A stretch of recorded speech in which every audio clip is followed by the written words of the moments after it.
Hello বন্ধুরা, আশা করি ভালোই আছো। সংক্রান্তির শুভেচ্ছা।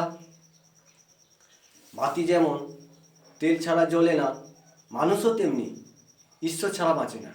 তাই বন্ধুদেরকে বলবো, তোমরা 2025-এ যে ব্যবসাটা করছো বিশ্বাস করে করবে। কারণটা কি? কারণ তোমার ব্যবসাকে যদি তুমি বিশ্বাস করতে পারো, তাহলে দেখবে তুমি আজ হোক কাল হোক তোমার ওই ব্যবসা থেকে উন্নতির জায়গায় পৌঁছে গেছো। কারণটা কি? কারণ বিশ্বাসে মেলায় বস্তু, তর্কে বহুদূর। তাই বন্ধুদেরকে বলবো, কারোর সঙ্গে তর্ক না করে নিজের ব্যবসার উপরে মন দাও, মন দিয়ে নিজের ব্যবসাকে ডেভেলপ করো। আর যে বিগত দিনে 2024-এ ভুলগুলো হয়েছে তোমাদের, সেই ভুলগুলি কোন কোন জায়গায় হয়েছে সেইগুলোর উপরে ফোকাস করো। সেই ভুলগুলোই যাতে আর কোনো দিন না হয়, দেখবে তোমার ব্যবসায় তুমি অনেক বড় জায়গা করে ফেলেছো। যাই হোক বন্ধু, আমি বিস্তারিত কিছু বলছি না এই ভিডিওতে, পরের ভিডিওতে চেষ্টা করব বিস্তারিত আলোচনা করার জন্য।